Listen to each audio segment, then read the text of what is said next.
Buenos días. Bienvenidos a la clase de álgebra fin. Vamos a comenzar. eh, Saludos de nuevo a las personas que están en ecuaciones y ecuaciones diferenciales parciales. Creo que son unos cuantos. La clase pasada estábamos aquí. Estamos estudiando eh, formas, digamos, definidas sobre espacio vectorial con dos argumentos, es decir, formas bilineales y sextilineales. Estábamos viendo el siguiente lema. Lo que queremos hacer es clasificar y simplificar de una forma las formas bilineales y sextilineales. Estábamos viendo el lema que dice que si tenemos una forma phi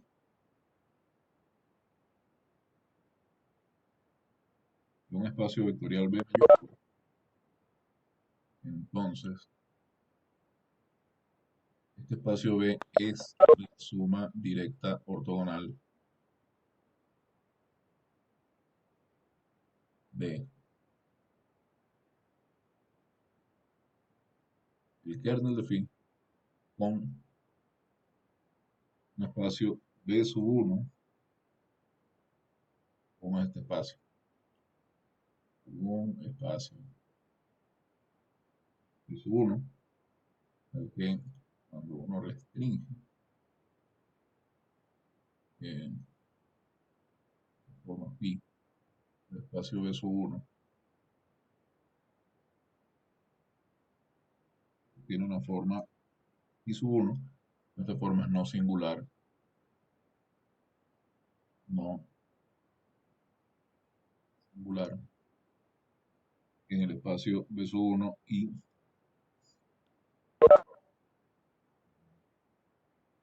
no, está confundido con otro lema. Y este espacio, de esta forma, está bien definido salvo isometría.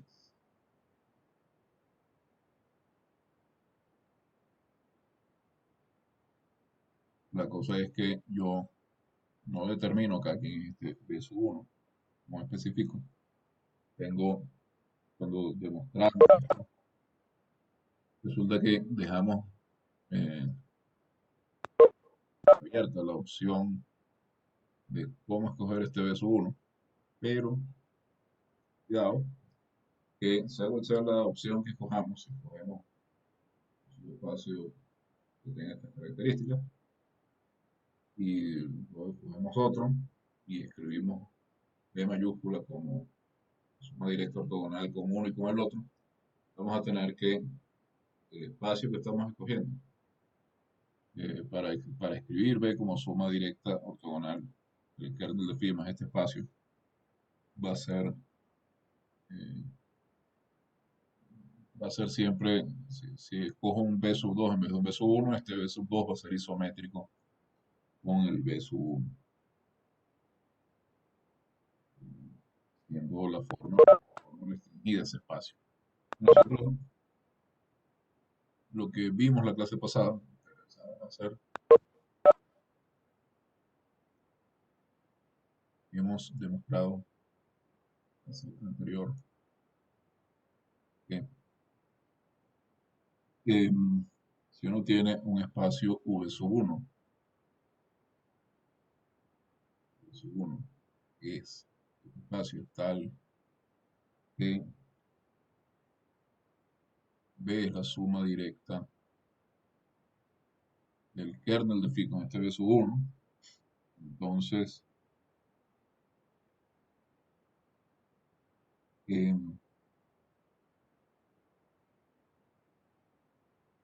tenemos dos cosas.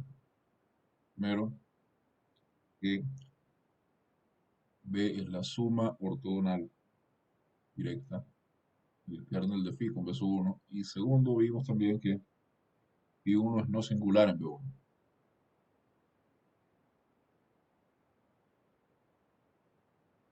¿De qué faltaría ahora? Faltaría mostrar, en efecto, cualquier otra escogencia de B1, si yo pongo, por ejemplo, un B sub 2, y B sub 2 es el que B es esto y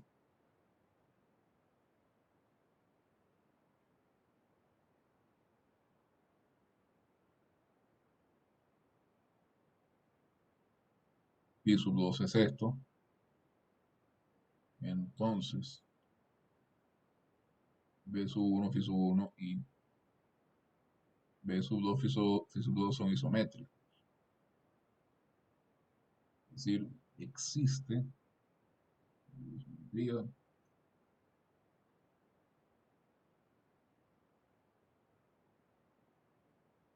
una transformación lineal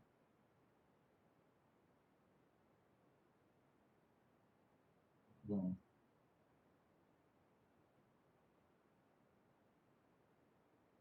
1, 2, biyectiva lineal, tal que si yo tomo I1 y V, eso es lo mismo que I2, de U, te debe decir, las isometrías me preservan ángulos normas. La noción de ángulos no está tapada acá, justamente eh, por las formas bilineales o sextilineales phi sub i. Bien, entonces, ¿cómo vamos a hacer esto? ¿Qué es lo que habíamos hecho en la clase anterior? Eh, habíamos hecho lo siguiente. Para demostrar esto, habíamos lo siguiente. Hemos definido B' como el cociente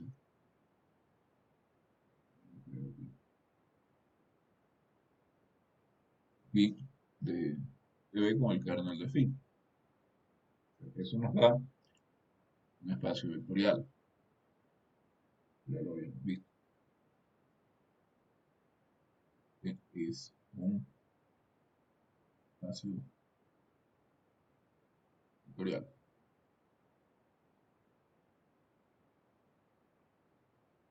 ¿Sí? Entonces habíamos definido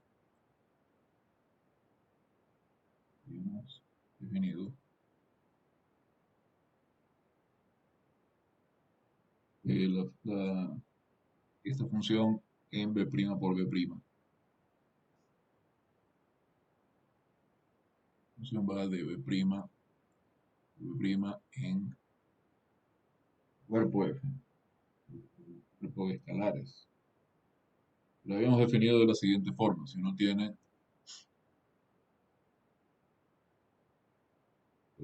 dos clases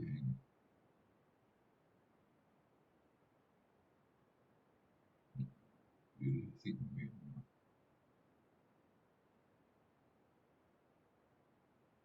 y uno puede denotar estas clases de esta forma. Toma un representante y lo escribe entre corchetes. Es una forma estándar de escribir clases de equivalencia o bloques de una partición.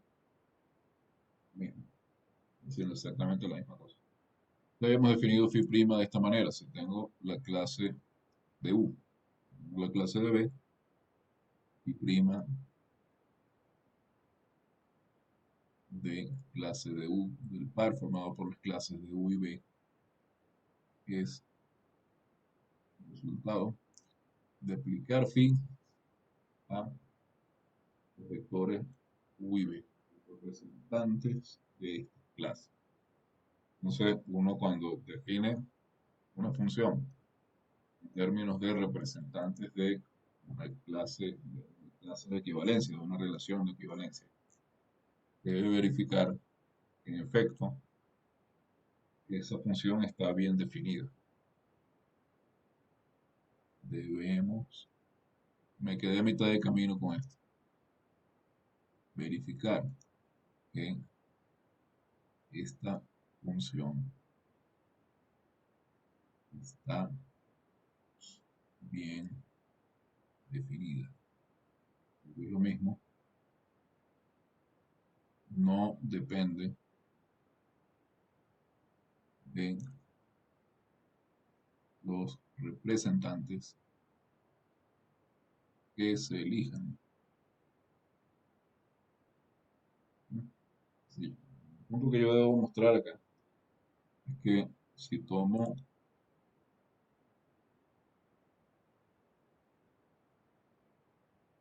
debemos mostrar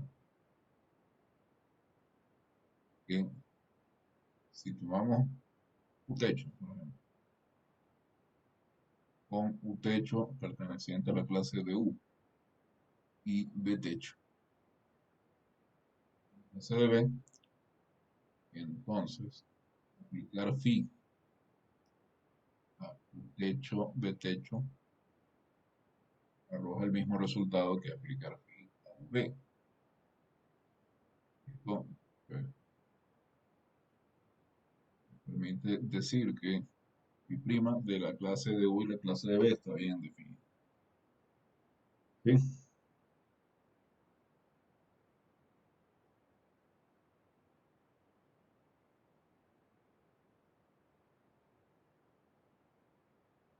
Bueno,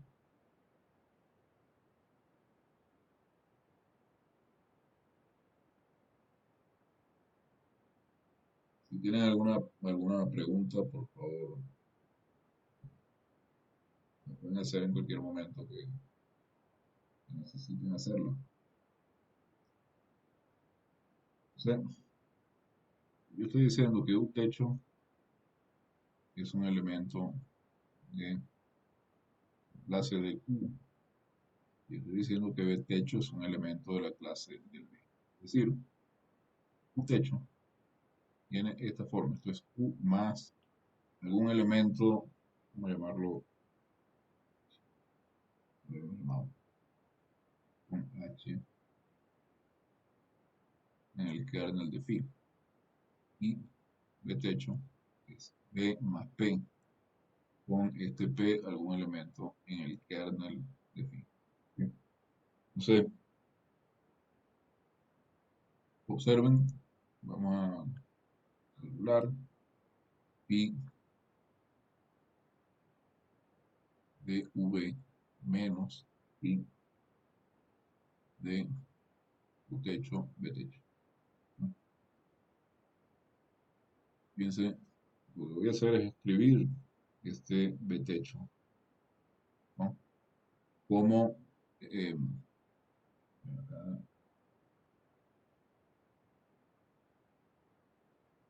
he escrito B techo como lo que voy a hacer acá, a sustituir. Tengo pi de V menos pi de U techo y B más B techo. Aquí aplico la linealidad o la bilinealidad o la sesquilinealidad, que era de las dos que sea la opción, aquí si es una forma bilineal o una forma sesquilineal. En ambos casos se trata de funciones que son aditivas en eh, en ambos argumentos. Entonces,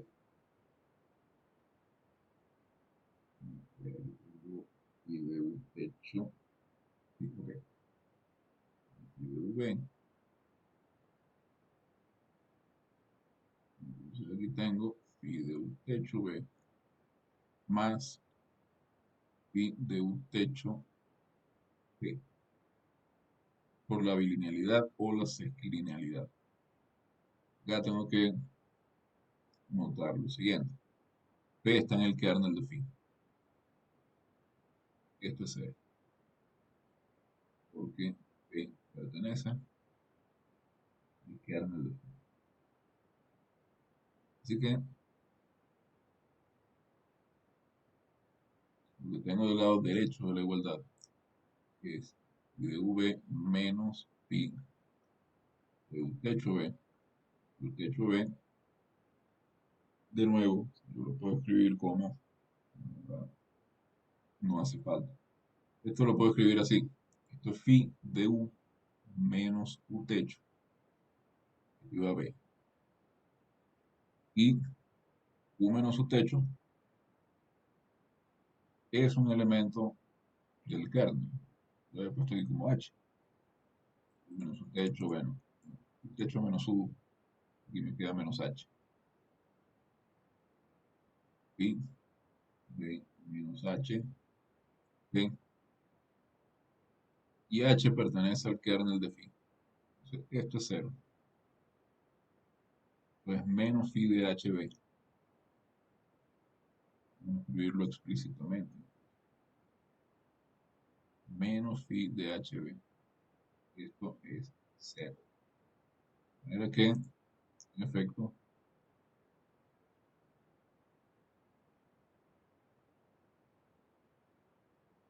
la función que estamos aplicando, prima, no depende de los representantes que tomemos para la clase de equivalencia. Así que prima está bien definida.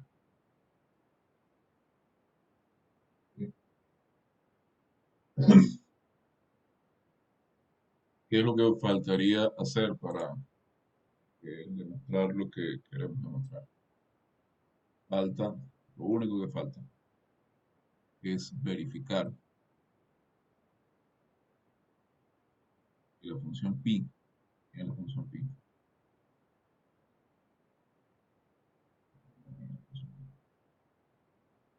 y es la proyección canónica. Restringida a B1 es una isometría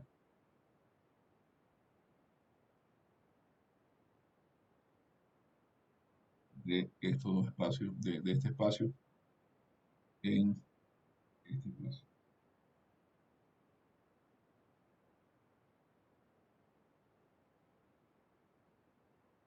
Entonces, pi es la proyección canónica. Pi es la función que toma cualquier elemento acá y lo lleva en su clase de equivalencia. Eso es todo. Clase U más kernel de Q. Esto, verificar que esto es una isometría es consecuencia inmediata de la forma en la que hemos definido phi'. Eh, y es una isometría como consecuencia inmediata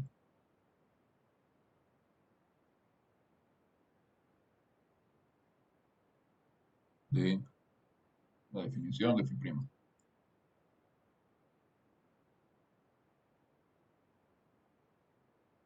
Es decir, ustedes lo que tienen que hacer es ver que en efecto eh,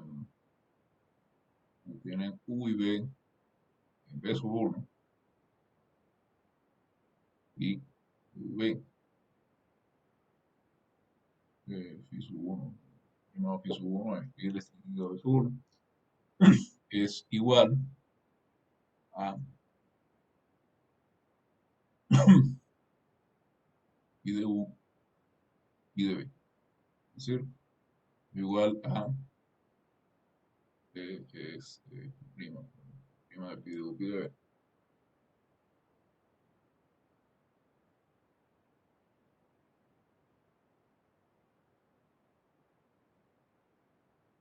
O lo que es lo mismo que esto es igual a phi prima y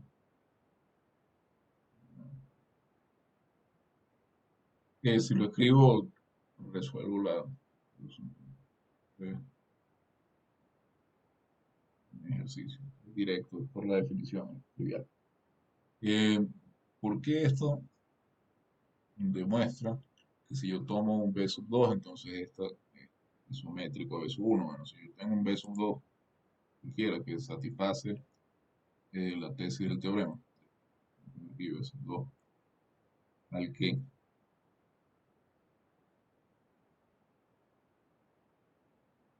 em,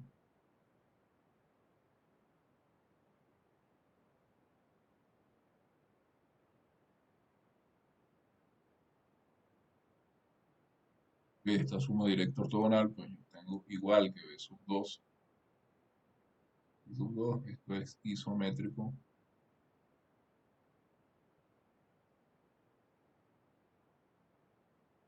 a B módulo kernel de phi y prima, ¿sí? Porque el kernel de phi sigue siendo el mismo, phi es la misma función.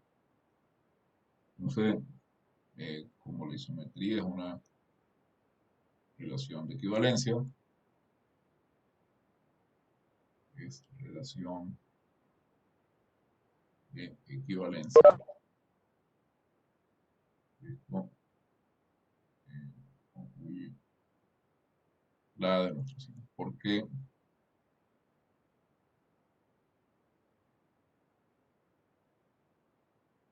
Eh, traten de mirar eso en detalle. Falta un detallito por escribir, pero bueno, uno puede hacerlo todo. Uno debe hacerlo todo. Debe dejar algo. Siempre hay que ir dejando cosas para que el lector o el que está escuchando vaya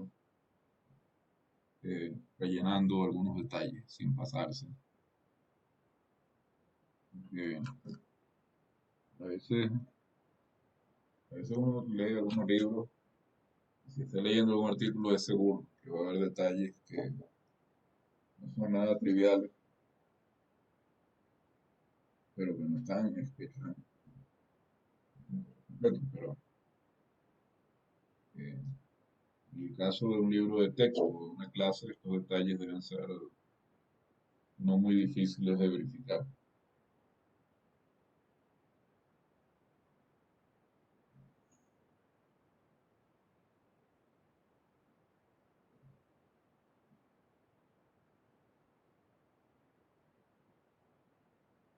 A mí siempre me ha parecido que un libro, que todos los libros de matemáticas tienen una línea al menos que dice, los detalles son dejados como ejercicio para el... Eso lo que significa que al autor en realidad le fastidió mucho escribir los detalles de lo que está dejando como ejercicio. Pero cuando esos detalles no son nada triviales, son muy duros, eso lo que puede hacer es frustrar al lector, lo puede hacer sentir demasiado tonto. Y eso no está bien. Eh, libros que hacen eso, los autores que hacen eso, lo que están es tratando de demostrar que son unos tipos demasiado brillantes para este mundo, pero no son buenos escribiendo texto. Cosas que se dan como ejercicio no deben ser excesivamente difíciles. Y entonces fíjense, con este lema hay un par de cosas. En primer lugar, que lo que estamos haciendo es mostrar que cuando tenemos una forma phi, ¿no? Siempre podemos descomponer esa forma de manera que sea, siempre podemos descomponer el espacio sobre el cual está definida esta forma, de manera que la forma sea no singular en un subespacio y sea, digamos, vaya, eh, tenga imagen cero en el resto del espacio. Entonces lo podemos descomponer como el espacio, hemos definido phi, siempre lo podemos descomponer como suma directa ortogonal del kernel más un subespacio donde la forma es no singular. Entonces, esto nos dice que podemos concentrarnos en formas no singulares, estudiar formas no singulares porque, digamos, eh, estamos viendo que siempre podemos reducir el asunto al kernel más un espacio donde la forma no singular. Nos interesan particularmente las formas no singulares. Entonces, primero, pues nos enfocamos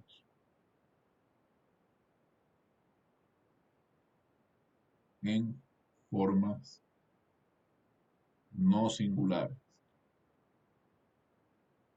Y segundo, podemos definir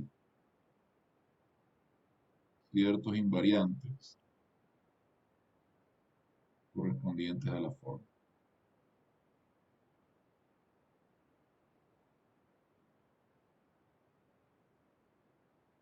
Y en matemáticas tener invariantes siempre es interesante.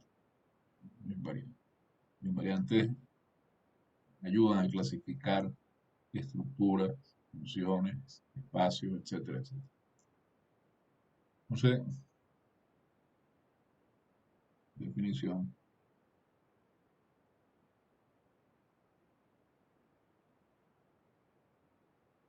Si tenemos un espacio B de dimensión finita,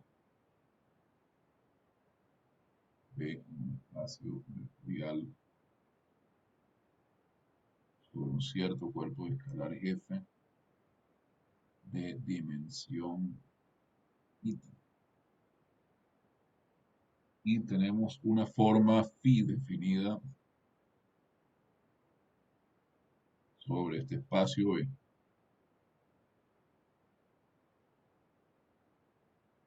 Desde luego, esta forma o es lineal o es equilineal.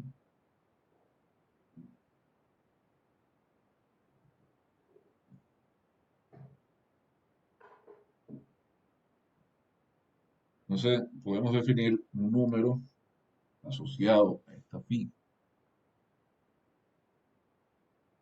Vamos a llamar el rango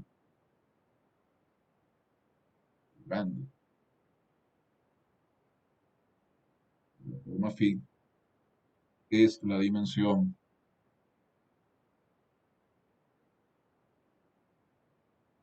del espacio B1 al que el espacio B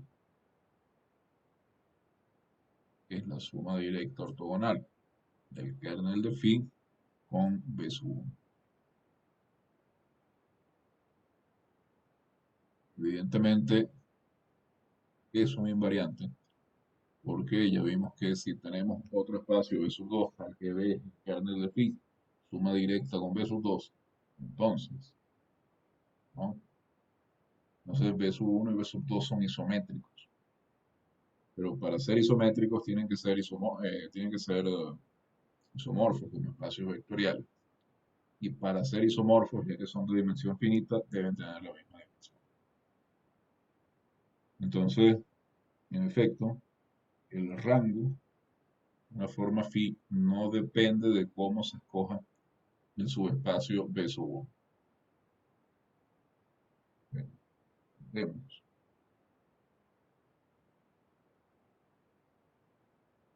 Observación.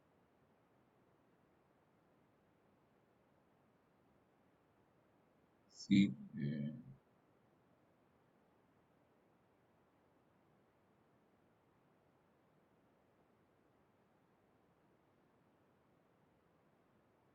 tenemos dos espacios B sub 1 y B sub 2 que hacen esto, por el lema, vemos que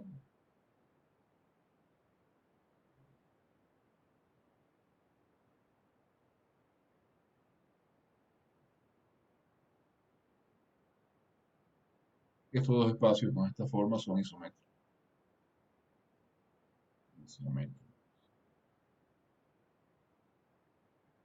Por tanto, son isomorfos.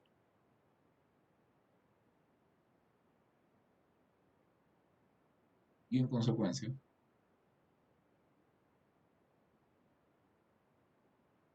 dado que son de dimensión finita, ser de dimensión finita, tienen igual dimensión.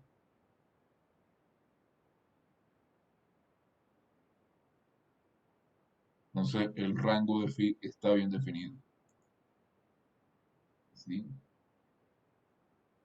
El rango de phi está bien definido. Es decir, no depende de cómo escojamos B1, B2, etcétera, etcétera. Y también podemos definir entonces eh, el subespacio ortogonal de un espacio en B.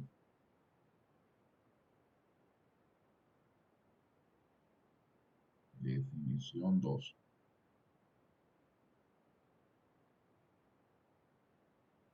Con las mismas condiciones de la definición anterior. Supongamos que W es un subespacio de este espacio B. Entonces, definimos su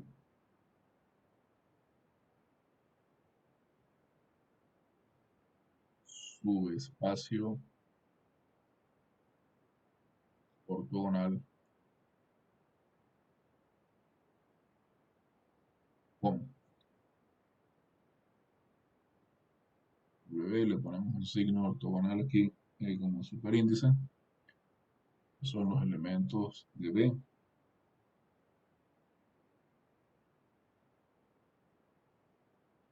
que dan como resultado 0 cuando le aplicamos la forma phi junto con cualquier elemento de W, es decir, son los elementos de B que son ortogonales a todos los elementos de W. Bien, está formado por todos los elementos B que son ortogonales, todos los elementos de W. Eso es el conjunto ortogonal de W. Entonces, en realidad, como pueden ver, cuando, ya esto lo conocíamos, cuando teníamos el producto interno, un espacio con producto interno como el que ya se había estudiado, esto era simplemente el complemento ortogonal. Simplemente otra forma de llamar al complemento ortogonal. ¿De acuerdo?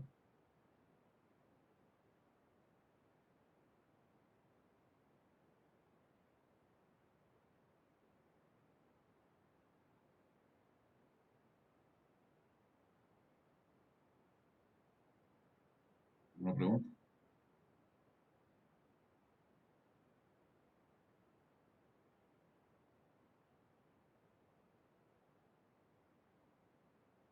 A ver,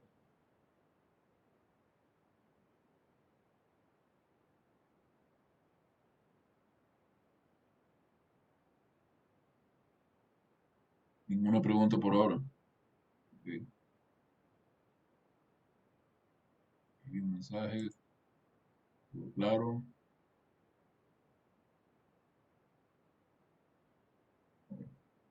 Nadie tiene dudas con lo que he dicho hasta ahora. Ni con el lema, ni con la definición de rango, ni con la definición de complemento ortogonal, ni nada. Veamos entonces el siguiente resultado.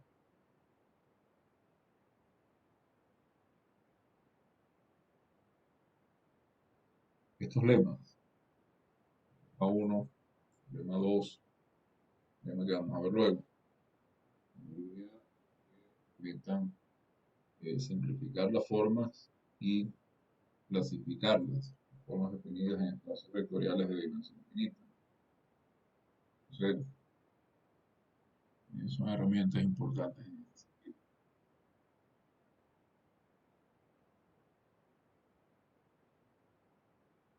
Otro lema que vamos a usar para esto es el siguiente. Supongamos que B es un espacio vectorial de dimensión finita y W es un subespacio de B. B, un espacio vectorial de dimensión finita que sea W. un subespacio de este espacio vectorial B. Vamos a decir además que la restricción de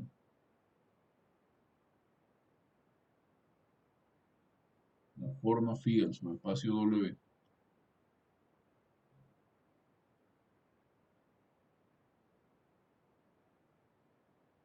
la llamamos psi. Tenemos estas condiciones. Si psi es no singular, es decir, si phi es no singular sobre W, psi es no singular. Entonces, yo puedo escribir el espacio B como la suma directa ortogonal de B, de W y su subespacio ortogonal, o de W y su complemento ortogonal. Si phi, además, no singular, es decir, si la no singularidad se extiende no solamente a W, sino a todo el espacio B, ¿no? Entonces, vamos a llamar a esto psi ortogonal. Lo vamos a definir como phi restringido al complemento ortogonal de W. Esta función es no singular. Y obviamente, fíjense, si es no singular, ¿no? La restricción al complemento ortogonal, eh, pues, tenemos el complemento ortogonal de W y el complemento ortogonal del complemento ortogonal, el mismo W. Y obviamente B es el complemento ortogonal de W más el complemento ortogonal del complemento ortogonal. Eh, la situación en ese caso es simétrica. Lo que ocurre en el caso que ya conocemos, el caso más sencillo, de Rn con el producto punto. En ese caso, el producto punto es no singular. ¿No? Si uno toma, si uno ve la matriz eh, asociada al producto punto, esa matriz es simplemente la matriz de identidad. Vectores, no, sobre la base canónica, ¿no? Quiero decir, toma los vectores de la base canónica, el producto punto de un vector de la base canónica consigo mismo da como resultado 1, que es la norma de cada vector de la base canónica, norma al cuadrado. Si toma uno o dos vectores de la base canónica, ellos son ortogonales. Entonces la matriz del producto punto es la matriz de identidad. De manera que aplicarle el producto punto eh, a los vectores, no, eso no es necesario que lo diga. De manera que el producto punto es una forma no singular porque la matriz que lo representa es no singular, es invertible. Entonces, en ese caso, la noción usual que usamos para eh, hablar de subespacios y complementos ortogonales, pues tenemos que, al ser no singular el producto punto, en efecto, si uno toma cualquier subespacio, uno puede escribir Rn como la suma directa ortogonal de ese subespacio y su complemento ortogonal. Eso es un hecho conocido que uno aplica todo el tiempo. Bien, entonces, este lema, digamos, generaliza ese hecho a este contexto que es un poco más amplio. Entonces, fíjense, tenemos dos subespacios que por definición son ortogonales, ¿no? W y su complemento ortogonal.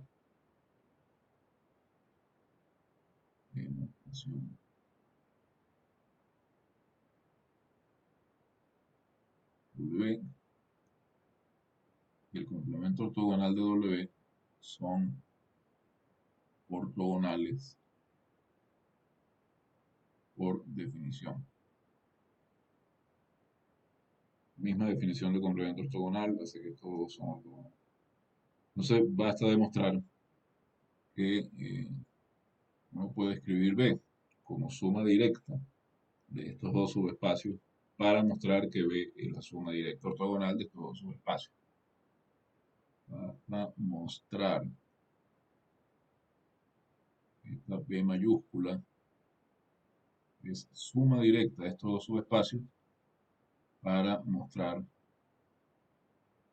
que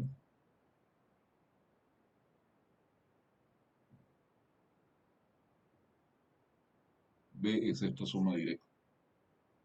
Por supuesto, bajo la hipótesis de que la, la, la forma phi es no singular sobre W. Bien, entonces vamos a suponer, vamos a ver que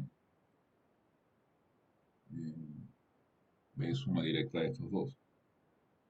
Tenemos que probar que, en primer lugar, la intersección de estos dos espacios es solamente el cero. Y luego que todo elemento en B se puede escribir como la suma de ellos dos. Fíjense, vamos a escoger un elemento B.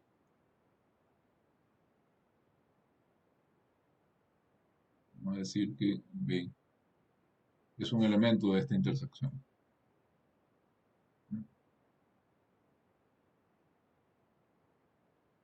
Entonces, tenemos dos cosas. Primero, este B está en el complemento ortogonal de W. Por tanto, al estar este B en el complemento ortogonal de W, yo le aplico la forma a WB, siendo W cualquier elemento de W mayúscula, y esto va a dar 0. Para todo W en W, por definición de complemento ortogonal. Entonces, además tenemos que B está en W. Más este elemento B está en W. Por lo tanto, si nos restringimos a W,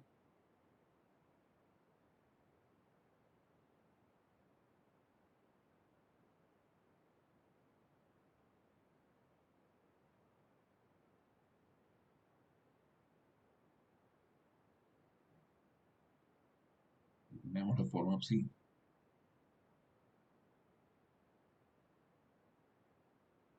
Esto da también como resultado 0. Entonces, como psi es no singular,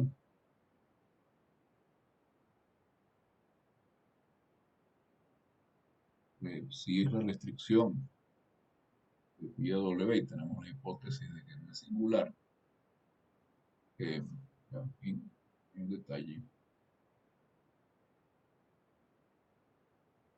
que si B fuera distinto de 0, si B fuera distinto de 0, esto implicaría que si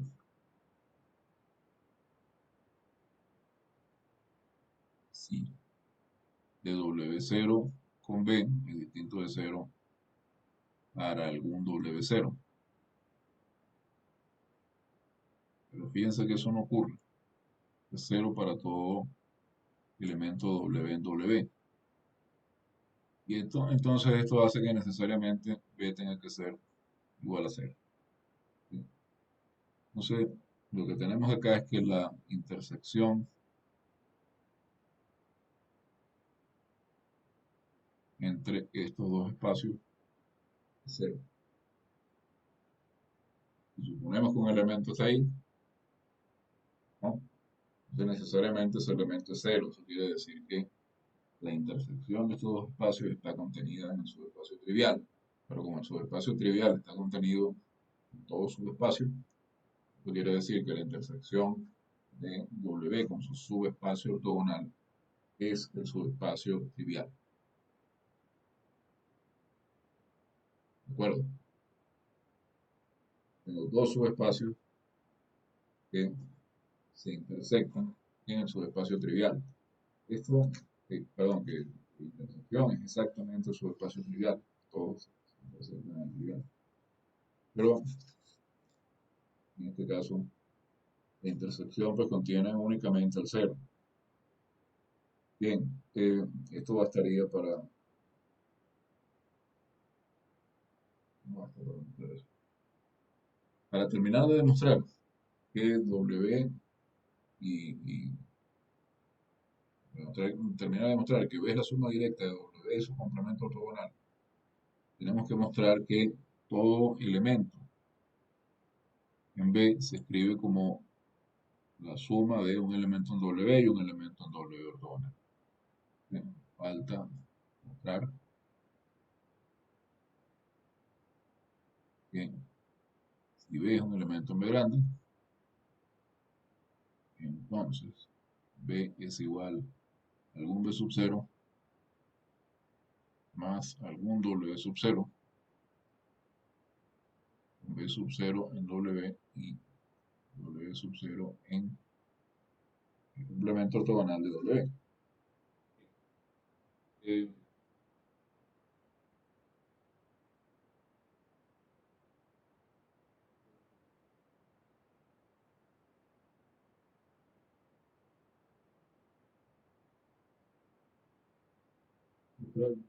que tiene la conjugación. En este caso,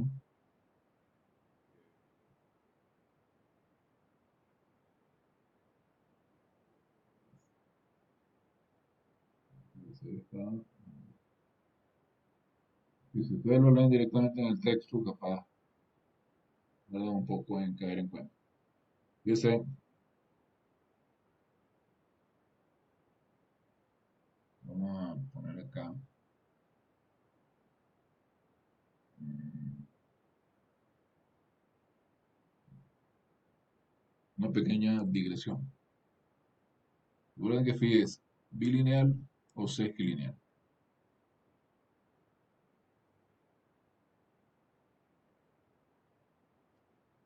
Entonces, en general, pi es una forma bilineal sobre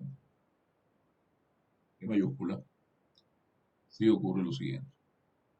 Tengo pi de alfa u más beta b, y esto es igual a alfa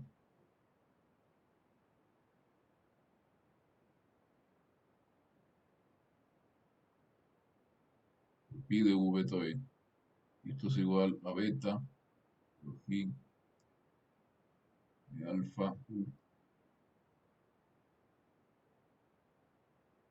b. Y no,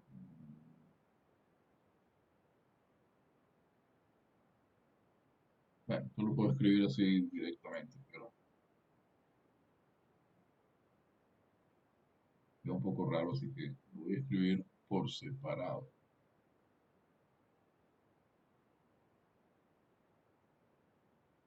Lo voy a escribir acá.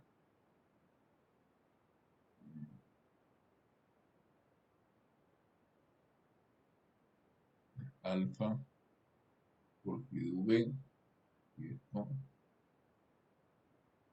es beta por pi de v. ¿Sí? Yo siempre puedo sacar los escalares. Beta, beta, escalares. Siempre puedo sacar los escalares de cualquiera de los dos argumentos de la forma. Por otro lado, como ya saben, pues pi de, poner aquí, sub 1 más sub 2. B es pi de u sub 1,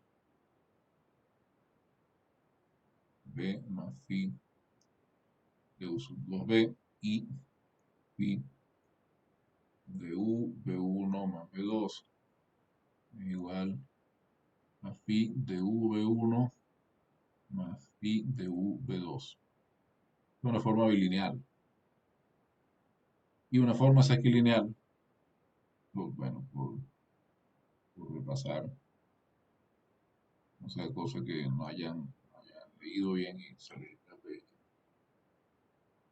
Una forma sequilineal, pues la primera propiedad es idéntica al caso de las formas bilineales, ¿no? La función es aditiva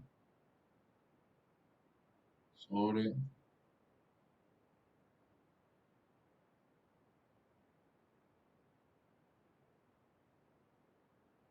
los dos argumentos. Pero a la hora de sacar constantes, a la hora de sacar los escalares de los argumentos, pues la cosa cambia. Aquí tenemos esto es phi de alfa v, de alfa por phi de v, y en el segundo argumento, esto sale como el conjugado de beta. Pero, a ver, que no necesariamente es el conjugado completo, una conjugación.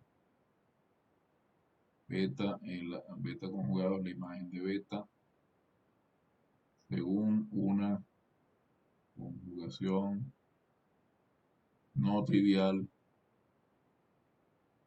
en el cuerpo de escalares.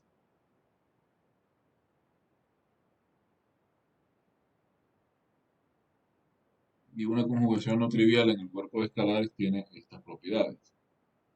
Primero, que es idempotente. Ya lo vimos, pero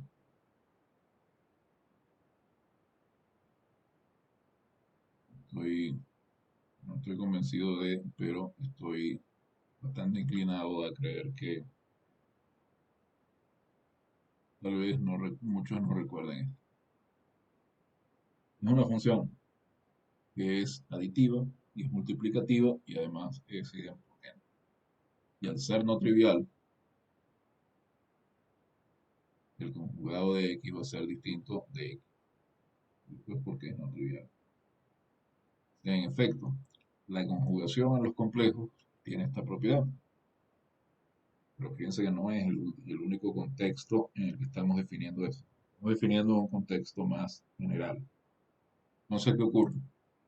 Acá, ustedes pueden notar lo siguiente. Primero, que si hacen la conjugada del producto 1 por x, eso es la conjugada de x, por supuesto. Entonces, esto es la conjugada de 1 por la conjugada de x. De acá, fíjense, eh, tenemos que, por ser eh, f un cuerpo, si x es distinto de 0, existe el inverso de x, y de ahí podemos concluir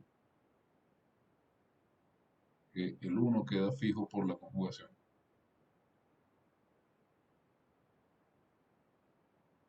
Y x es distinto de 0, podemos eh, llegar a esta conclusión rápidamente. En segundo lugar, la propiedad que vale la pena observar acá.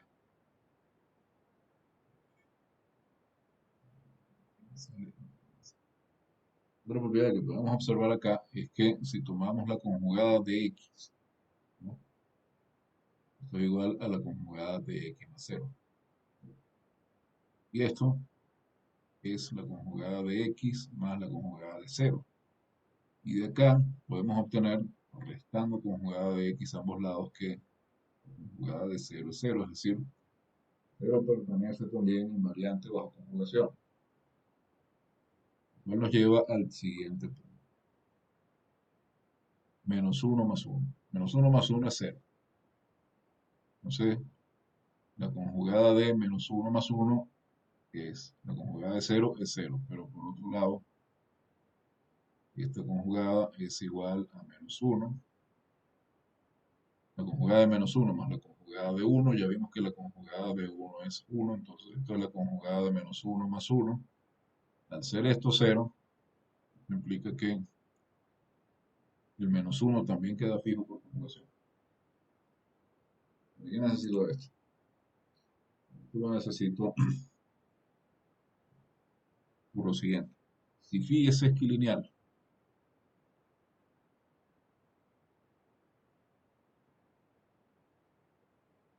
phi es esquilineal, si phi es bilineal también, pero si phi es bilineal simplemente de la segunda componente sale y menos uno como menos uno. Pero si phi es esquilineal, uno tiene phi de x menos y. Esto es la conjugada de menos uno por phi de xy, de menos uno por phi de xy, entonces esto es menos phi de xy. Si phi es bilineal, eso es inmediato, claro, por la definición de bilinealidad. Pero si phi es esquilineal, pues uno tiene que darse cuenta de estas propiedades de la conjugación, que no las dicen por acá, sino que uno tiene que darles un poco de atención. Pero, eh, una vez hecha esta observación,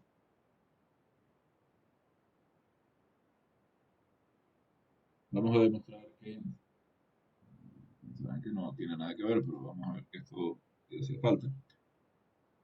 Vamos a mostrar que si yo tomo cualquier elemento en el espacio B, pues yo lo puedo escribir como un elemento en W y un elemento en el complemento ortogonal de W. ¿Ok? Voy a tomar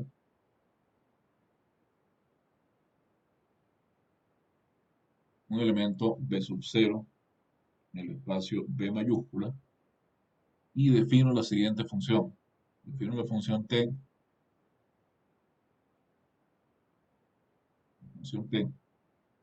que va de este espacio W en el cuerpo F de escalares y que lleva el vector W minúscula en el escalar pi de W B sub 0.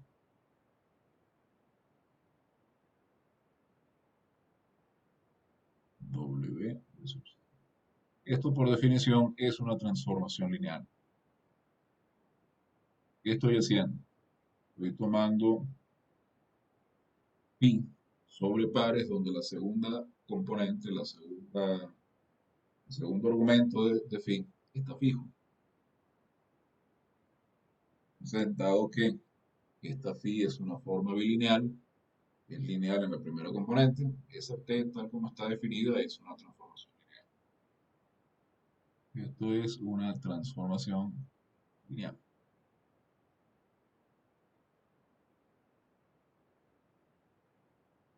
Lineal. Voy a borrar muchas veces porque me salió la letra fea o confusa y lo estoy arreglando. Y entonces, fíjense que hicimos una observación en clase, la vimos hace algunas clases atrás, en diciembre, donde decíamos que si tenemos una forma no singular, entonces, dada cualquier transformación lineal, vamos a poner acá observación.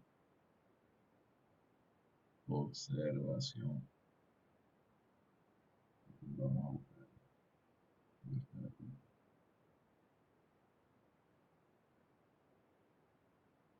Bueno, ahora no recuerdo dónde está porque es cuando hablamos de formas no singulares y fue a principios de diciembre seguramente. No, entonces, hace como un mes ya, no sé en qué clase está. Pero vamos a hacer aquí la resolución. Pi. A ver, pi, estoy usando sí. Bueno, esta es una phi que no es la phi que está en el enunciado, pero vamos a llamarla mu. Mu es no singular. Mu es una forma definida B mayúscula, ¿no? Sí y solo sí, para toda transformación lineal T. Transformación lineal T de el espacio B en el cuerpo de escalares. Eh,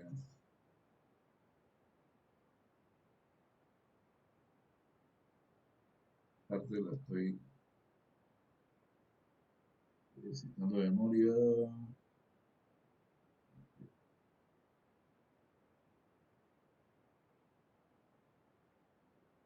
Sí, para toda transformación lineal T de B en el cuerpo de escalares existe un único vector W en B al que existe un único W en B al que T de B para todo B, T de B es igual a I de B, es decir, esto lo hicimos, como decía, a la cosa de un mes.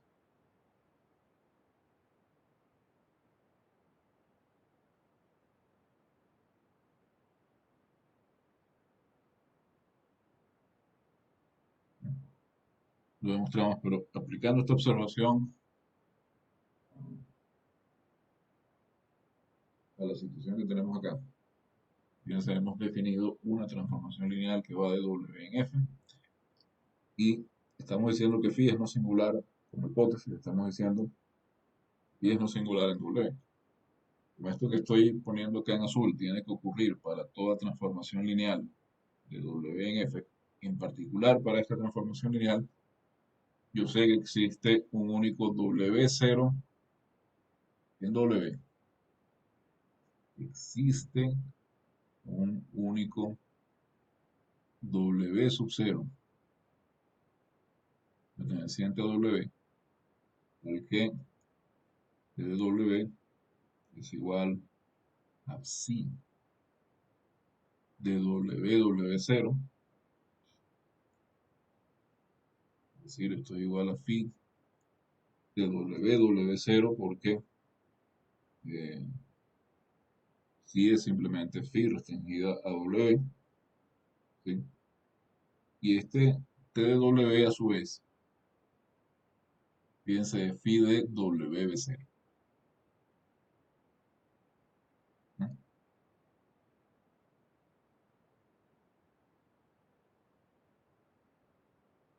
Esto a su vez es phi de W B sub 0. Esto ocurre para todo W en W mayúscula. Existe un único W0 tal que esto pasa. Ahora, fíjense que esto implica lo siguiente. Tengo phi de W. Phi de W, B0 menos W0. Esto es igual a qué cosa. Esto es phi de W B0 más phi de W menos W0. Lo que estuvimos hablando más arriba. Phi de W sobre conjugación. Phi de W menos W0 es igual a phi de WB0 menos phi de WW0. En el caso bilineal, eso es inmediato, insisto, por la misma definición de bilinealidad. Pero acá estamos cubriendo también el caso sextilineal. Y en el caso sextilineal, justamente, por esta pequeña desviación que tomé, que escribí en azul, pues phi de W menos W0 es menos phi de WW0. Bien. Pero observen que phi de WB0 es TW, sí, por definición, TW. Pero resulta que por la observación anterior, phi de W0 también es igual a TW. Entonces esto es TW menos TW, esto es cero. ¿Qué quiere decir esto? Esto quiere decir que W y B0 menos W0 son ortogonales. ¿Sí? Es decir, si W pertenece a eh, W, siendo W un elemento cualquiera. Yo fijé un B0 acá, ¿no? Pero el W0 también fijé un B0 en B. Y fijé un W0 en W. Este B sub 0 menos W0 es ortogonal a W, al W pequeño. Es decir, que B sub 0 menos W0 es un elemento de el complemento ortogonal de W. ¿Sí?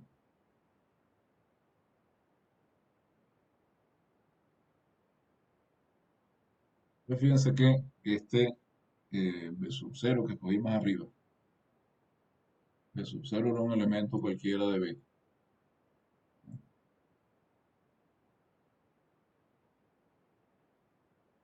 Este B sub 0 que está acá, yo lo puedo escribir como W sub 0, con este W sub 0 que tengo aquí, más B sub 0 menos W sub 0. Este W sub 0, por supuesto, lo escogí en W. Y este B sub 0 menos W sub 0, acabamos de ver que es un elemento en el complemento ortogonal de W. Entonces, dado cualquier elemento en B, y fue como escogí a B sub 0, B sub 0 es un elemento arbitrario de W. B sub 0 B arbitrario. Dado cualquier elemento, por principio de generalización, B en B, B es igual a un elemento W, W, W, bueno, W0 y acá W1 con W0, W1 en el complemento ortogonal de W. Entonces, esto junto con lo anterior, junto con el hecho de que eh, bueno, junto con el hecho de que la intersección entre W y su complemento ortogonal es el subespacio trivial, nos permite concluir que, en efecto, B es la suma directa de W con su complemento ortogonal, y esto nos permite concluir que B es la suma ortogonal directa de W y su complemento ortogonal. Ahora, esto no es lo único que dice el lema. El lema dice además, ¿no?, que si phi es no singular, entonces la restricción de phi al complemento ortogonal de W es no singular también. Bueno, eso lo podemos hacer rápidamente.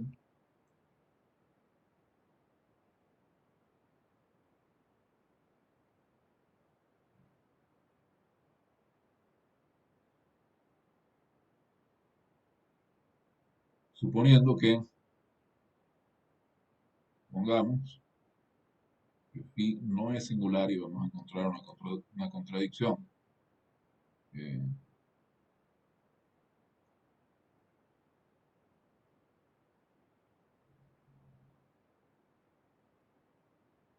claro, si phi es singular, lo que queremos demostrar es que si phi es no singular. Ah, no estamos trabajando por contradicción. Ese, si phi es no singular, lo que queremos mostrar es que su restricción al complemento ortogonal de W es no singular. Bueno, supongamos que phi es no singular, lo que queremos hacer es mostrar que eh, restringida el complemento ortogonal tampoco es singular. Entonces, escojamos un B sub 0 en el complemento ortogonal de W. Ya B sub 0, complemento ortogonal o subconjunto ortogonal de W. Estamos suponiendo que phi es no singular, entonces existe, como phi es no singular, existe un elemento,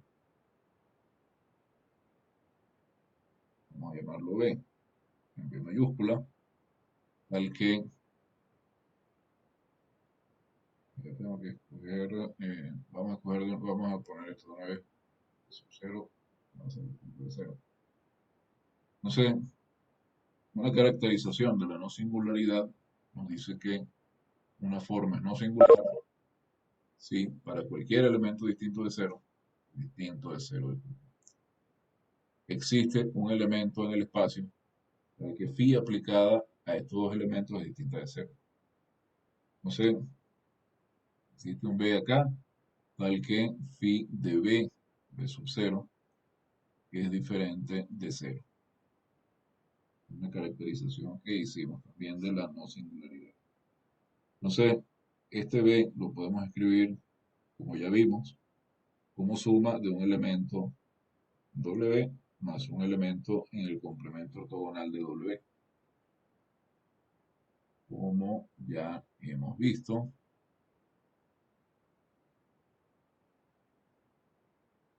este B lo vamos a escribir como W1 más W2, con W1 en W y W2 en el complemento ortogonal de W.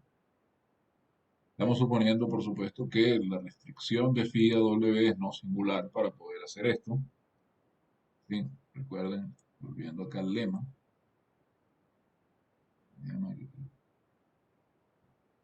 Si la restricción de phi debía haber puesto sí. Además, phi es no singular, pasa esto. Tiene que darse también que psi sea no singular. Entonces,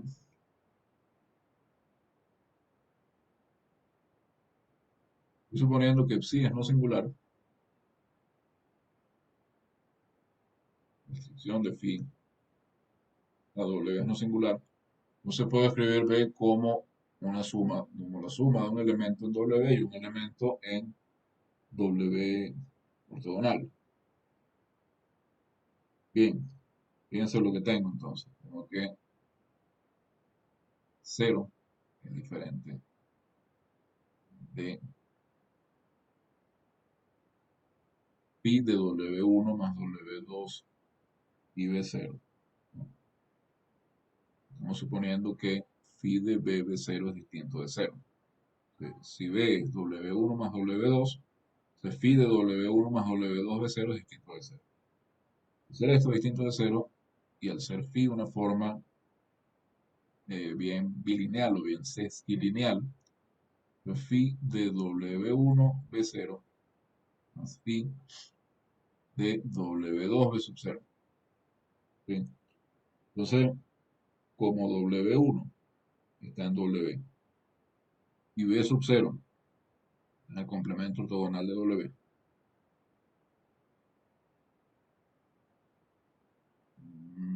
no, B sub 0, así es, está en el complemento ortogonal de W. Aquí tenemos que phi de W1 B0 es 0 y de 0 porque W1 está en W, B sub 0 está en el complemento ortogonal de W, como dijimos en un principio. De manera que existe un W sub 2 en W complemento ortogonal tal que π phi de W2B0 es distinto de cero. Y esto implica, por la caracterización que ya había mencionado de las formas no singulares, que para todo y distinto de cero, y acá en el complemento ortogonal de W, existe un X en el complemento ortogonal de W, tal que phi de X y es distinto de cero. Y esto implica que phi restringido al complemento ortogonal de W es no singular. Es justamente lo que queríamos demostrar. ¿Preguntas?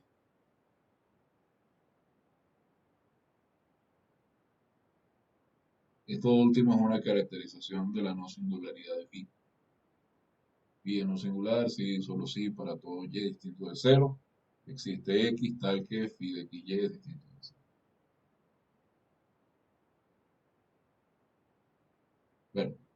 Bueno, vamos a hacer algo. Ya terminamos de demostrar este lema. Vamos a hacer una pausa.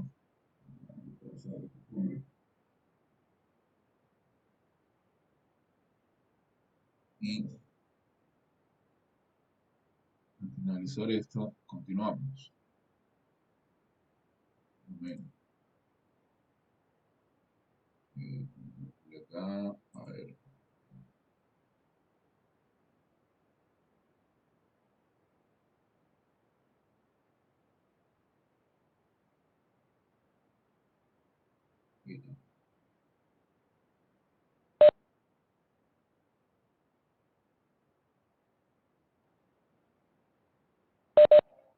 bien, continuamos. Creo que ya han levantado un poco del asiento. Pero siempre es necesario. Bien,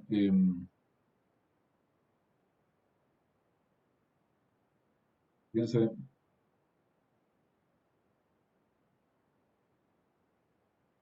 qué pasa si eliminamos la condición en el lema anterior.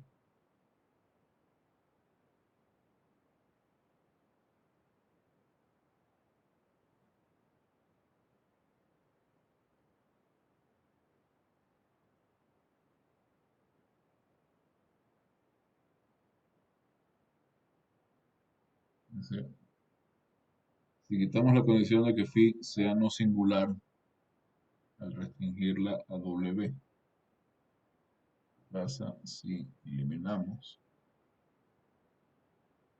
la hipótesis.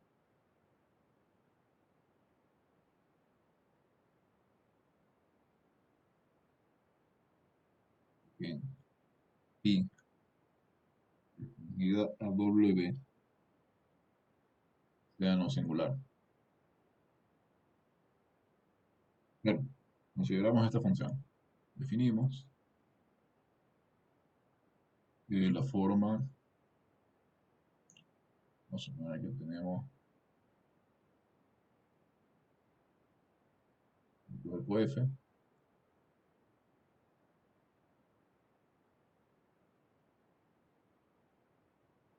entonces definimos esta forma, phi de F2 por F2, si tomamos pares de vectores con componentes en F. No sé,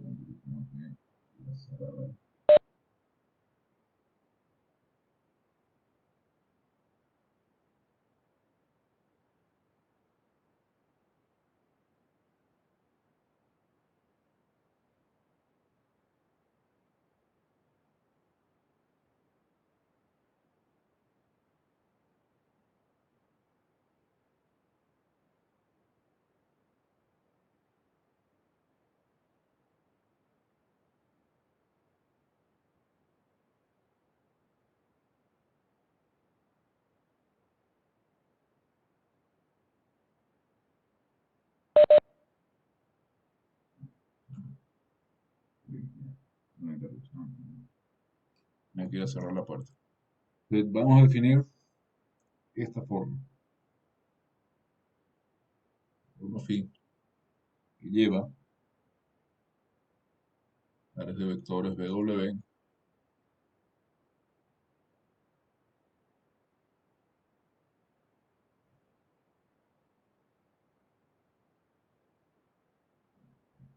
cero, no sé,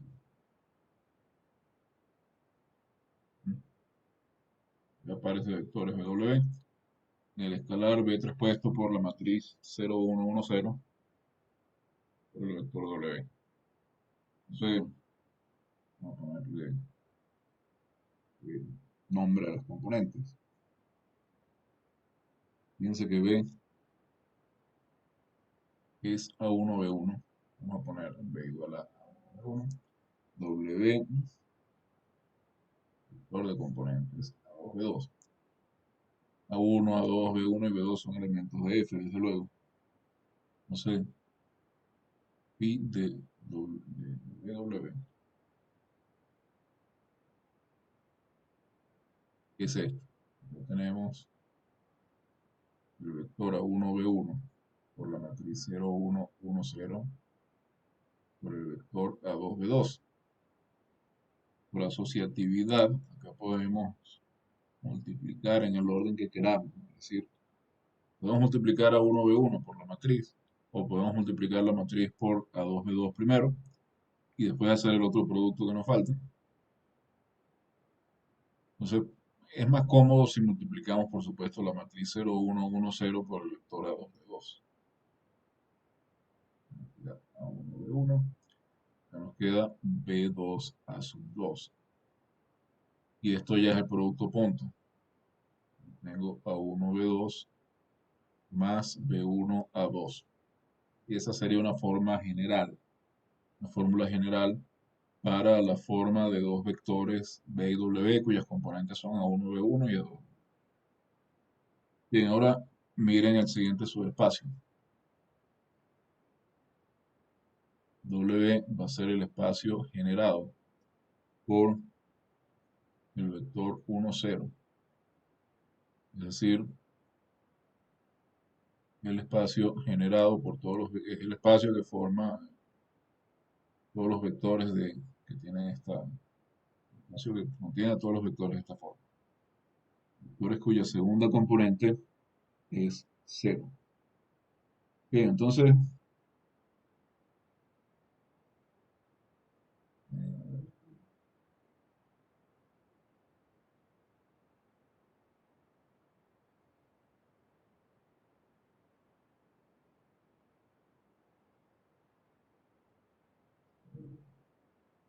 sería un poco menos torcido.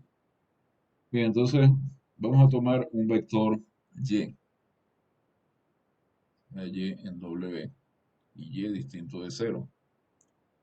Entonces, y tiene esta forma, vector A0 con A diferente de 0. Un vector distinto de 0 en W. Ahora tomen cualquier otro vector, digamos X en W. Quiere decir que X es de la forma prima, digamos, 0. Prima es un elemento cualquiera de F. Y aplíquenle la forma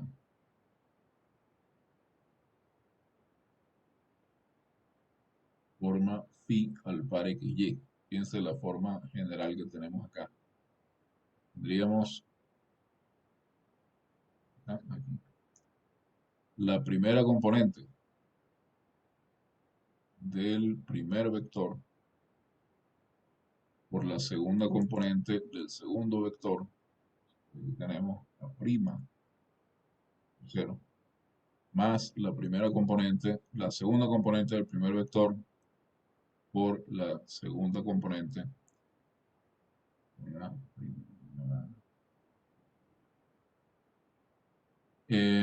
me enreda un poco. A dos dedos, ok. La primera componente de y por la segunda componente de X. La componente de Y es A. Entonces, y esto es cero. Independientemente del vector X que yo tome en W. Entonces, la phi que está acá es no singular, es singular, perdón.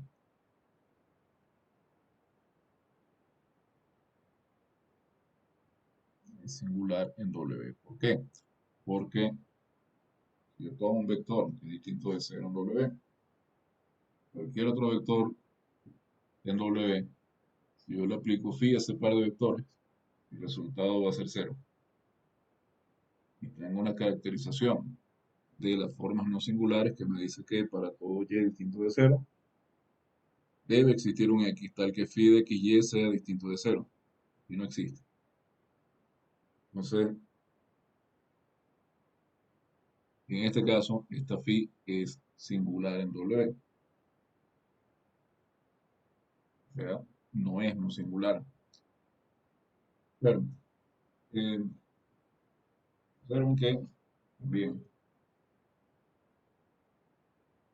el espacio W está definido de esta forma.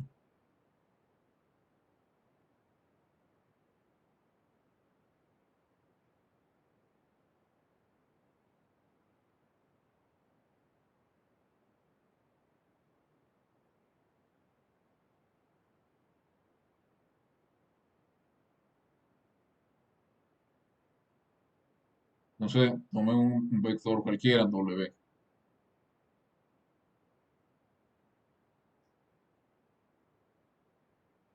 Bueno, la verdad es que no hace falta porque ya prácticamente esto lo dice.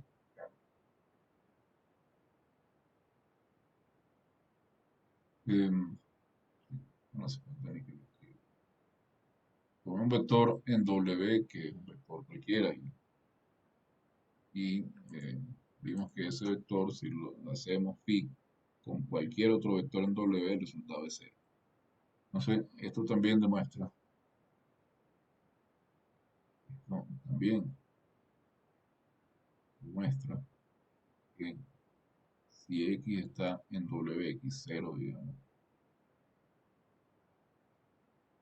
y Y es un vector en W cualquiera, entonces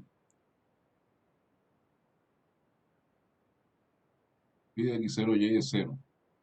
Implica que X0 y Y son ortogonales. Entonces, este espacio W no es necesariamente el subespacio trivial, un subespacio que es no trivial en B. Pero fíjense que este W tiene la propiedad de ser su propio espacio ortogonal. Obviamente, en este caso, es imposible escribir este espacio como suma directa ortogonal de estos dos. Entonces, la hipótesis de pedir que phi sea singular en W hace falta para el teorema, para el lema anterior. Si la relajamos, ya el resultado no es el que queremos. Bien, este lema tiene una consecuencia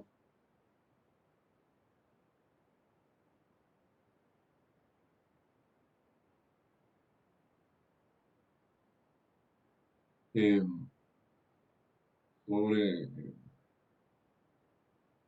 que nos da un caso conocido, ¿no? Vamos a suponer que B, de nuevo, un espacio vectorial con dimensión finita, etcétera. Espacio vectorial con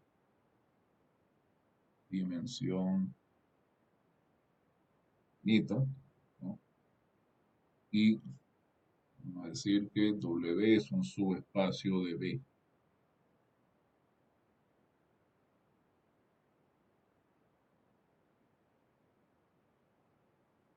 Mira que Yo restringo phi, una forma definida sobre B, a W y a el complemento ortogonal de W. Estas son no singulares, no singulares. Entonces, en este caso, yo tengo que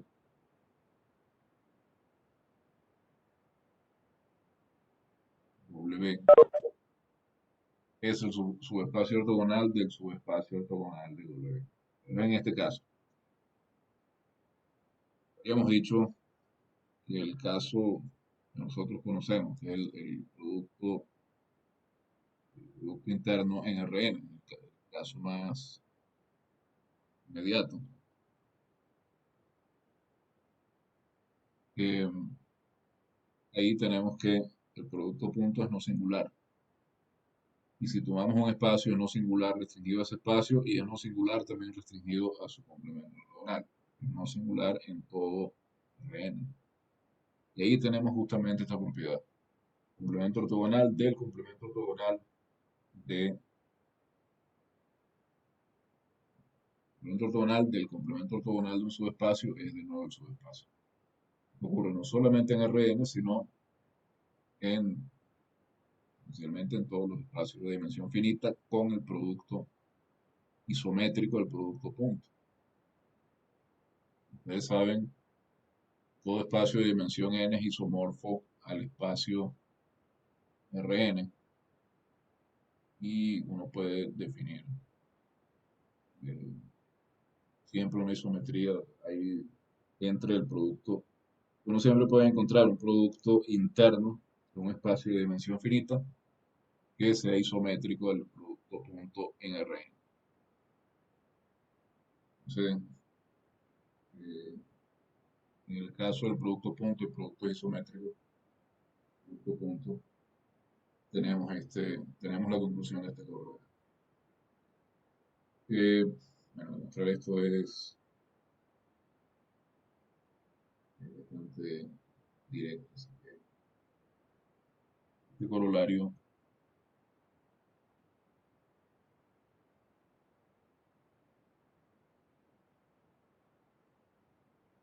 lo dejamos como ejercicio, no demasiado difícil. Bien, de nuevo, nuestro objetivo es simplificar y clasificar formas sobre espacios vectoriales de dimensión finita. El tema anterior, una herramienta que nos puede servir porque nos dice que si tenemos un espacio de dimensión finita,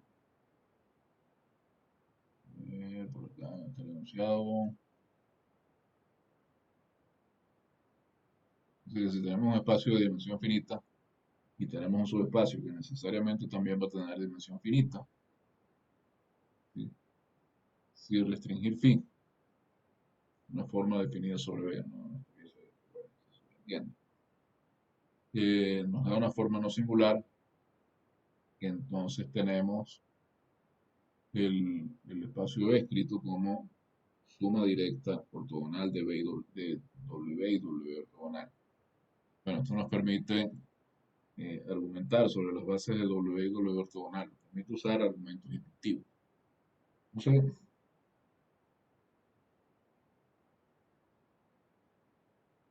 es una herramienta que va a resultar útil para ese propósito. Otra herramienta que va a resultar útil para la clasificación, simplificación de formas sobre espacios finitos es el siguiente lema.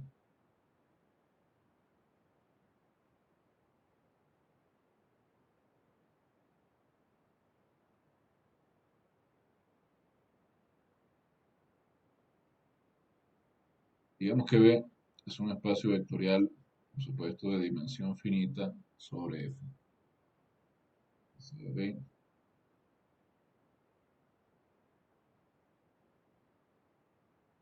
un espacio vectorial sobre F.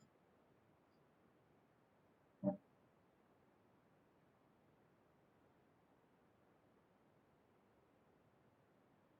y que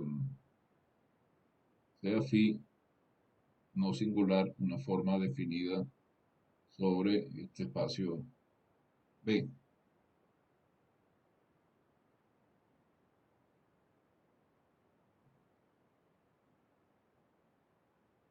No singular definida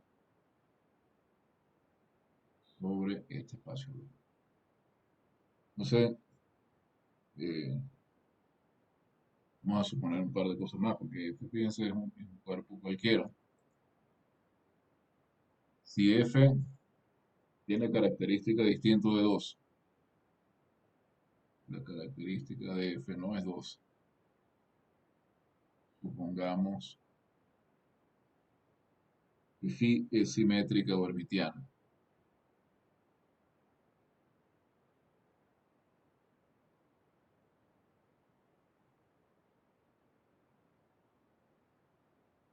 Y si la característica de F es 2,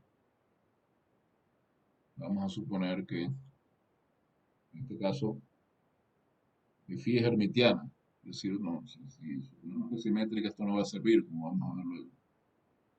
Suponer que phi es hermitiana. Entonces, la conclusión es que existe un elemento de B al que phi aplicada a B y B es distinta de C. Bien, la demostración de esto,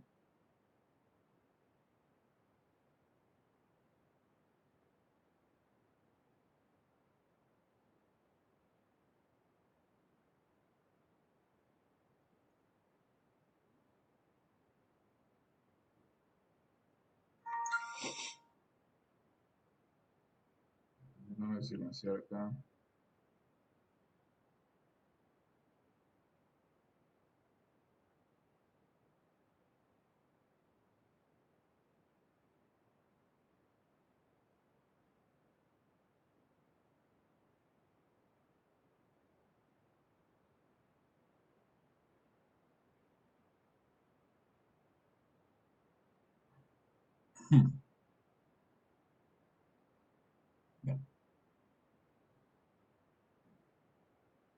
Bien, entonces, la demostración es muy simple.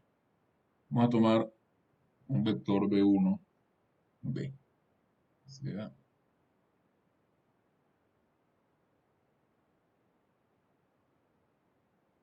B1, un vector en B. ¿Sí? Tomarlo de manera que B1 es distinto de 0.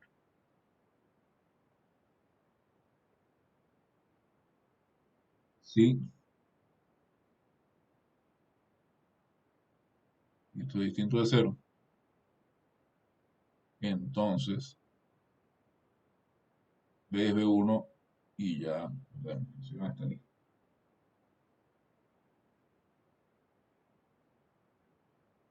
Si es 0,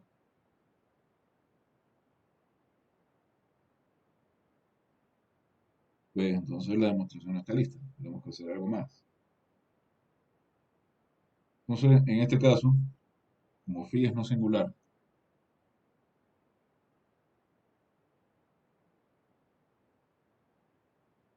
y B1 es distinto de 0, existe un vector B sub 2 acá en este espacio vectorial B, al que phi de B1, B2 es distinto de 0.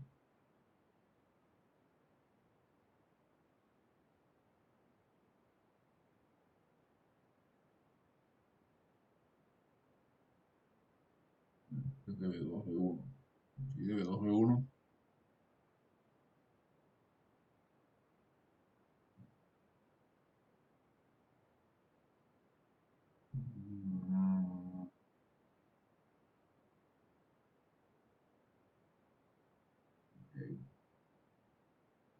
Phi de B2 B1 es distinto de cero.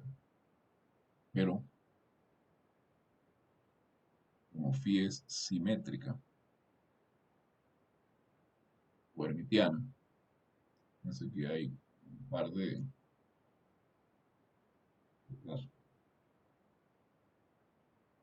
Dado, dado f, o bien f tiene característica 2 o bien no tiene característica 2. Si no tiene característica 2, pues suponemos que phi es simétrica o es hermitiana. Si tiene característica 2, entonces es hermitiana. O sea, de todas, o es simétrica o es hermitiana. Si phi es simétrica, tengo que phi de b sub 2 b sub 1 es igual a phi de b sub 1 b sub 2. Y si phi es hermitiana,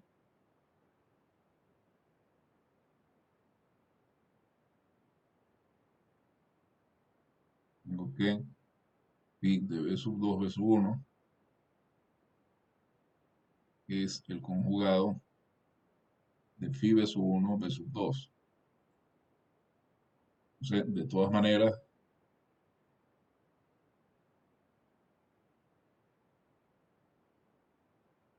si phi de b2 b1 es distinto de cero, tenemos que phi de b1 b2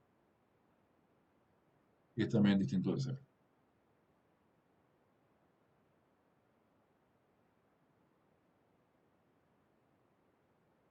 Bien.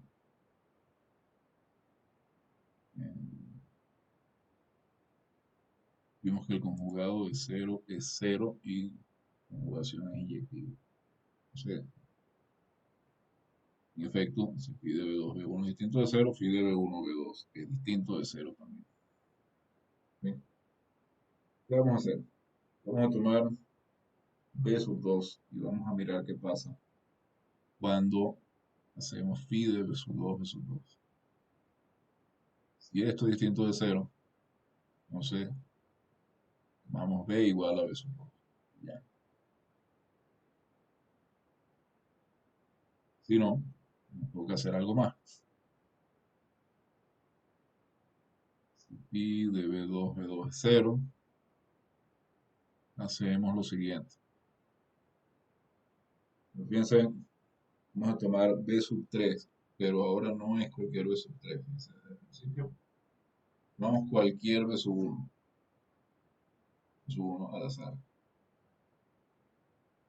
Si ese no sirvió, como b sub 1 es distinto de cero, existe un b sub 2 tal que pide b sub 1, b sub 2 es distinto de cero. Probamos con ese. Ya no era al azar. Probamos con ese. Si ese phi de b sub 2 es distinto de cero, decimos que b es b sub 2. Pero si ese no sirve, ahora tomamos un b sub 3, que tampoco lo cogemos al azar, sino que luego lo escribimos de esta forma. Es A por B1 más B2. Un A en F. Y por supuesto, esto no tiene gracia si A es 0. Entonces esto es A distinto de cero. Es un escalar arbitrario, distinto de cero. Y ese es nuestro B sub 3. Entonces, miramos ahora pi de B3 B3. Pi de B3 B3 es pi de AB1 más B2. Vamos a llamar y sea, para abreviar, ¿no? Sea B, phi de B1, B2, ya sabemos. Bien, entonces, phi de B3, B3 es phi de A1, de A, B1 más B2. ¿Sí? Y A, B1 más B2. Entonces, usando la bilinealidad o la sesquilinealidad que tenemos.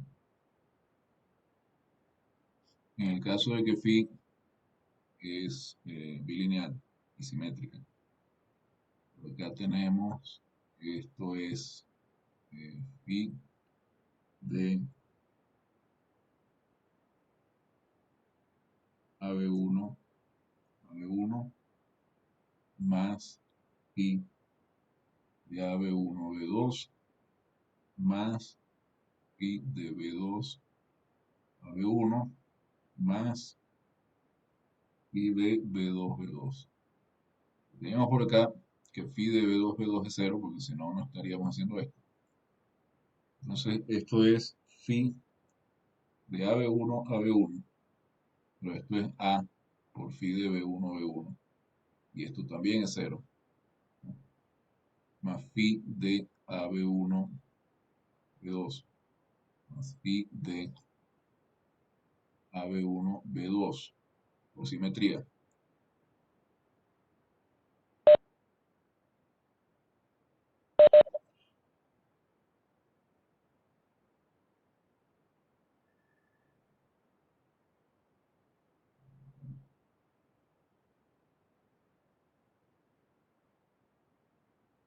Entonces, esto es A por phi de B1, B2. ¿Ve? Dos veces A por phi de B1, B2, esto es 2AB. B no es cero, A no es cero, esto es distinto de cero. Esto en el caso en que phi es simétrico.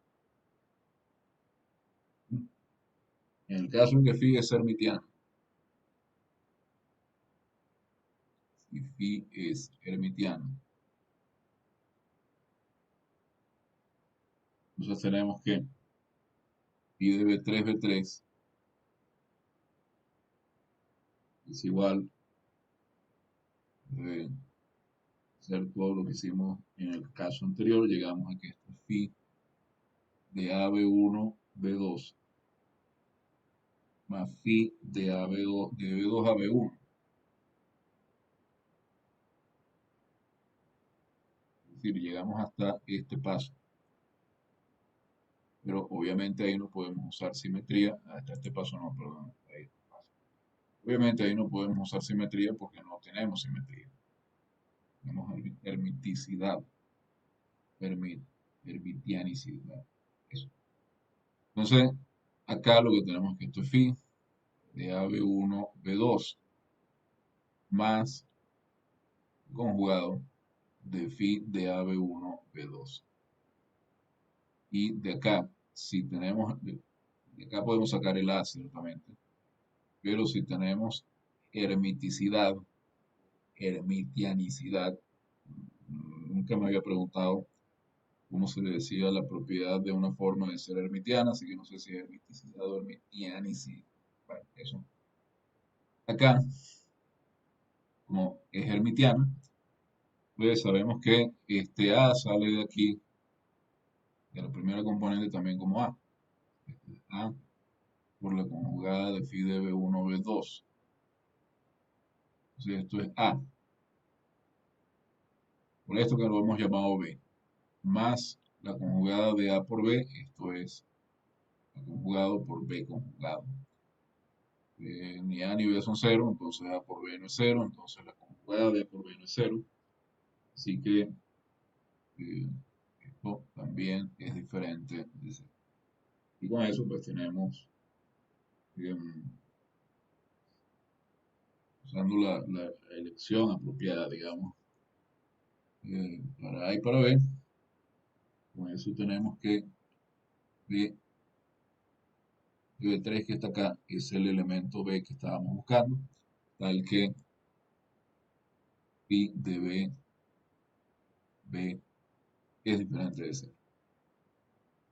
Y en el caso de la simetría y de la hermitianicidad, pues hay ciertas escogencias que podemos hacer para A y para B, pero la verdad no es tan importante. Eh, bueno, por ahora ya se llegó la hora del fin de la clase, entonces voy a dejarla hasta acá. Bueno, son demasiados detalles, ¿no? A veces me gustaría poder avanzar más rápido. Muchas veces es simplemente imposible sin hacer las cosas mal, dar las cosas así atropelladamente. No, no me parece que eso sea una buena idea, así que Vamos un poco lento, pero vamos haciendo las cosas como hay que hacer. Bien, por ahora eso es todo. Tenemos clase mañana a las 9 de la mañana, así que mañana continuaremos con este tema.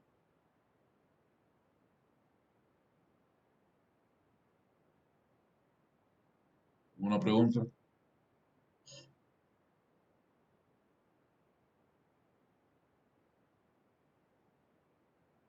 Bueno, no será hasta mañana, que pasen una buena tarde.